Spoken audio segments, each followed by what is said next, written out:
ஆடிப்பெருக்கு என்பது ஆடி மாதம் 18ஆம் நாள் ஆறுகள் பெருக்கெடுத்து ஓடுவதை குறிக்கும். இதனை 18ஆம் பெருக்கு என்றும் கூறுவார்கள். நதியை பெண்ணாக வணங்கும் நாள். இந்த ஆண்டு ஆடிப்பெருக்கு ஆகஸ்ட் மாதம் 3ஆம் தேதி சனிக்கிழமை கொண்டாடப்படுகிறது.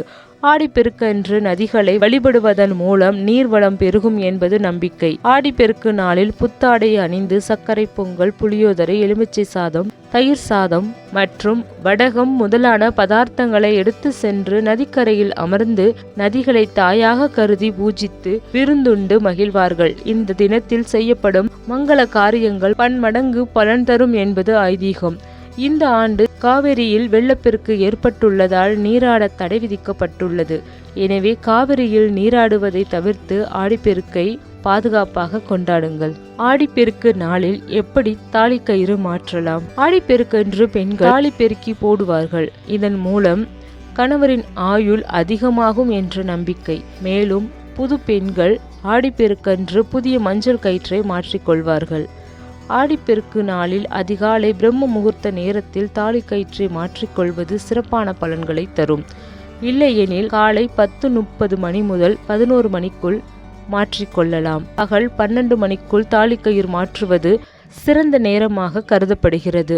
இறங்கு பொழுதில் நல்ல நேரம் இருந்தாலும் தாலி கயிற்றை மாற்றுவதை தவிர்ப்பது நல்லது. திருமாங்கல்ய கயிறு மாற்றிக்கொள்ளும் போது அவற்றில் ஏதாவது பழுதடைந்திருந்தாலோ அல்லது தேய்ந்து போய் இருந்தாலோ ஆடிப்பெருக்கு நாளில் மாற்றிக்கொள்ளலாம். ஆடிப்பெருக்கு நாளில் என்ன செய்யலாம்? ஆடிப்பெருக்கு நாளில் பெருக்கத்திற்குரிய செயல்களை தொடங்குவது சிறப்பை தரும். புதிய தொழில்களை அல்லது வணிகங்களை துவங்கலாம். புதிய வேலை முயற்சிக்கலாம். சுய தொழில்கள் துவங்கலாம். கலைகள் கற்க துவங்கலாம்.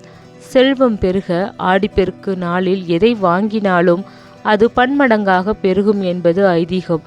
அதற்காக வீட்டில் பணவரவு பெருக நகைதான் வாங்க வேண்டும் என்ற கட்டாயம் இல்லை. உங்களால் முடிந்த அளவிற்கு ஏதாவது பொருட்களை வாங்கலாம். அதாவது ஆடிப்பெருக்கு நாளில் வீட்டில் செல்வம் பெருக கல் உப்பு, மஞ்சள் அல்லது மஞ்சள் கிழங்கு வாங்கி வீட்டின் பூஜை அறையில் வைத்து பிறகு அதை பயன்படுத்துவது நல்லது. ஆடிப்பெருக்கு அன்று அரிசி, சர்க்கரை, பருப்பு, உப்பு, மிளகாய் வத்தல், புளி, எண்ணெய் போன்ற பொருட்களை முன்கூட்டியே வீட்டில் வாங்கி வைத்துக் கொள்ளுங்கள். ஆடிப்பெருக்கு நாளில் வீட்டில் அனைத்தும் நிறைவாக இருக்க வேண்டும். அப்பொழுதுதான் குறையாமல் பெருகிக் கொண்டே இருக்கும். வீட்டில் எப்படி வழிபாடு செய்யலாம்? ஆடிப்பெருக்கு நாளில் காவேரி ஆற்றுக்கு செல்ல தடை உள்ளதால் வீட்டிலேயே பூஜை செய்யுங்கள். வீட்டில் நாம் செய்யும் பூஜை செல்வத்தையும் அமைதியையும் பல மடங்கு பெருக அருள்புரியும். பூஜையை வீட்டிலேயே எளிய முறையில் செய்யலாம். வீட்டில் பூஜை செய்ய ஒரு இடத்தை தேர்வு செய்து கொண்டு அந்த இடத்தை சுத்தம் செய்து பசு சாணத்தால் மெழுகி அதன் மேல் வாழை இலையை விரித்து பிள்ளையார் சிலை வைத்து அதன் முன் அகல் விளக்கு ஏற்றி வைத்து வழிபட வேண்டும். ஒரு தாம்பலத்தில் வெற்றலை பாக்கு, தேங்காய், பழம், பூ, ரவிக்கை துணி, காதோலை, கருகமணி, திருமாங்கல்ய சரடு என்று பெண்கள் விரும்பி ஏற்கும் அனைத்தையும் வைக்க வேண்டும். பின்பு தேங்காய் உடைத்து கற்பூரம் ஏற்றி குலதெய்வத்தையும் இஷ்ட தெய்வத்தையும் சூரிய பகவானையும் வணங்க வேண்டும். வயது முதிர்ந்த சுமங்கலி பெண் ஒருவர் சுமங்கலி பூஜை நடத்துவார். அதன் பிறகு அந்த பெண் தனது வீட்டு சுமங்கலி பெண்களுக்கு புதிய தாலி கயிற்றை கொடுப்பார். அதை அவர்கள் அணிந்து கொள்வார்கள். திருமணம் ஆகாத பெண்களும் தாலி சரடு போன்ற மஞ்சள் கயிற்றை காவிரி அன்னையை வணங்கி கட்டிக்கொள்வார்கள். அப்படி செய்வதால் அவர்களுக்கு விரைவில் திருமணம் நடைபெறும் என்பது நம்பிக்கை. புனித நதிகளுக்கு சென்று இந்த வழிபாட்டை மேற்கொள்ள முடியாதவர்கள் வீட்டின் பூஜை அறையில் ஒரு சொம்பில் தூய்மையான தண்ணீரை ஊற்றி அதில் மஞ்சள் தூள் போட்டு நிவேதனம் வைத்து 7 புனித நதிகளின் பெயரை கூறி வணங்கினால் போதுமானது. அதோடு இந்நாள் மகாலட்சுமி மிகுந்த மகிழ்ச்சியோடு இருப்பதாக ஐதீகம். ஆகையால் குபேரனையும் மகாலட்சுமியையும் இந்நாளில் வணங்குவதால் குறைவற்ற செல்வம் வீட்டில் நிலைக்கும். அறிவியலும் முன்னோர்களின் வைத்தியமும். அறிவியல் ரீதியாக பார்ப்போமானால் மஞ்சள் என்பது கிருமி நாசினியாகும். மஞ்சள் தடவிய கயிற்றை ஆடிப்பெருக்கு அன்று மாற்றிக்கொள்வதன் மூலம் கிரகங்களில் இருந்து வெளிப்படும் கதிர்கள் மற்றும் கிருமி நாசினியாக செயல்படும் மஞ்சள் பெண்களுக்கு ஏற்படும் பலவிதமான ஆரோக்கியம் சார்ந்த இன்னல்களில் இருந்து காக்கும் வண்ணமாக அமைந்துள்ளது. மேலும் அன்றைய தினத்தில் உறவினர்களுடன் கூடியிருக்கும் சூழலில் அவர்களின் மனமும் மகிழ்ச்சியான சூழலில் இருப்பதனால் கிருமி நாசினியும் அவர்களுடன் இணைந்து அவர்களை பாதுகாக்கும் அரணாக செயல்பட துவங்குகின்றது. இதுவே ஆடிப்பெருக்கு அன்று மாங்கல்ய கயிறு மாற்றுவதன் ரகசியமாகும். ஆகவே சுமங்கலி மற்றும் கன்னி பெண்கள் யாவரும் இந்நாளை தவறவிட வேண்டாம். ஏனென்றால் சமயமும் ஆரோக்கியமும் சார்ந்தது நமது முன்னோர்கள் சொன்ன வைத்திய முறை இதுவாகும். ஆடி 18 புராண கதை. புராணங்களில் கூறப்படும் ஆடி 18 என்பது மகாபாரதத்தில் நடைபெற்ற குருசேஸ்திர போரின் இறுதி நாளான 18வது நாளை குறிக்கிறது. குருசேஸ்திர போரின் முதல் நாள் பாண்டவர் படைகள் அபிமன்யுவால் காக்கப்பட்டும் பீஷ்மரின் அம்புகளால் பலத்த சேதமடைந்தது. உத்ரனும் சுவேதனும் சல்லியனாலும் பீஷ்மராலும் கொல்லப்பட்டனர்.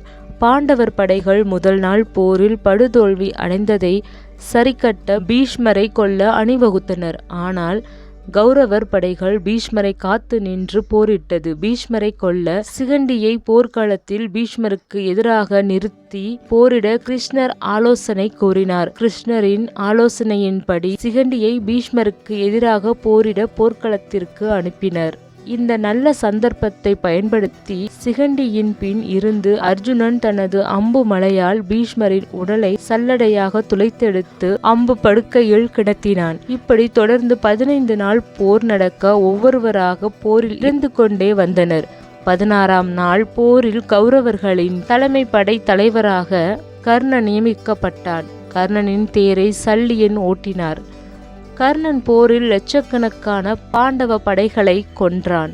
அர்ஜுனன் தனது கூர்மையான அம்புகளால் கர்ணனின் தாக்குதலை தடுத்து நிறுத்தினான். கர்ணன் தர்மரையும் சகாதேவனையும் போரில் வென்றாலும் தன் தாய் குந்திக்கு வழங்கிய வரத்தின்படி கொல்லாமல் விட்டுவிட்டான். ஆயிரக்கணக்கான பாண்டவ படைகளை தனது கூரிய அம்புகளால் கொன்று பின் அர்ஜுனனை கொல்ல அம்பு மழை பொழிந்து கடுமையாக போரிட்டான். ஒரு நேரத்தில் கர்ணன் அர்ஜுனனை கொல்ல அர்ஜுனன் கழுத்துக்கு குறிவைத்து நாகபாணத்தை ஏவினான். அப்போது பகவான் கிருஷ்ணர் அர்ஜுனனின் தேரை ஒரு அடி கீழே அழுத்தினார். அர்ஜுனனின் தேர் பூமிக்கு கீழ் ஒரு அடியில் இறங்கியது. அதனால் கர்ணன் ஏவிய நாகபாணம் அர்ஜுனனின் கழுத்தை தாக்காது அவனின் தலைக்கவசத்தை தாக்கியதால் அர்ஜுனனின் தலைக்கவசம் மட்டுமே கீழே விழுந்தது. கிருஷ்ணரின் போர் தந்திரத்தால் அர்ஜுனன் உயிர் பிழைத்தான். குருசேஸ்திர போரின் இறுதியில் கர்ணன் சகதியில் மாட்டிக்கொண்டது. கர்ணன் தேரை சகதியில் இருந்து மீட்கும் நேரத்தில் கிருஷ்ணர் அர்ஜுனனை கர்ணனின் மீது அம்புகள் ஏவச் சொன்னார். இந்திரன் கர்ணனின் கவச குண்டலங்கள் தானமாக பெற்றுக்கொண்டபடியால் தெய்வீக கவசம் இல்லாத கர்ணனின் மீது செலுத்தப்பட்ட அர்ஜுனனின் கூரிய அம்புகள் கர்ணனின் நெஞ்சை சல்லடையாக துளைத்தன. அதனால் கர்ணன் போரில் மடிந்தான். அதர்மம் அழிக்கப்பட்டு தர்மம் நிலைநாட்ட இந்த நாள்தான் 18ஆம் போர் என்று அழைக்கப்படும் ஆடி 18ஆம் நாளாகும்.